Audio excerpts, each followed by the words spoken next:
Tapos ito, okay, tanso. Binaluktot niya, para saan kaya yun? Tapos naglagay ng pako sa gitna. Di ko naisip yun ah. Perfect circle nga naman. Para saan kaya yan? Nagbutas ulit. Ang nut naman binutas niya. Okay. Very nice. Yung pala yun. Para dun pala yun.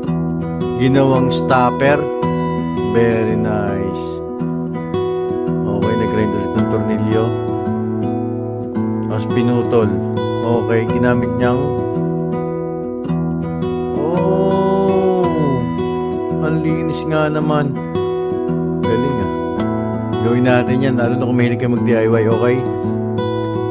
Ito yung sealant niya. Uy, may cutter pala dun. Nep. Okay na to. Okay, tobo, pinutol niya. Yung plastic na tobo. Taasan niya sa gitna. Saan niya ito gagamitin? Nice! Napakalinis. Binutas niya yung ibabaw ng tornilyo, guys. Tapos galing. Ito para sa mga part na mahirap tornilyuhin, guys. Tingnan nyo. Yan o, ang sikip po. Ang hirap nga naman. Meron palang gadget dyan o. Yan o. Yung pala yun. Smooth. Okay, ito naman. Ito. May magnet. Okay, pinasok niya sa may tansuna naman. Tapos ginawa niyang pambutas sa salamin. Okay.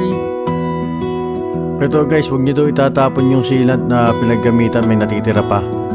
Yan o. Yung dulo niyan, pwede palang panglinis ng sanding machine. Ito guys, yung natira o naubos sa welding rod.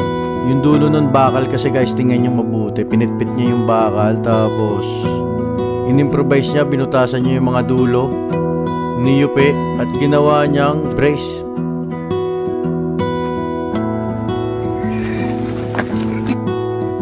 If we replace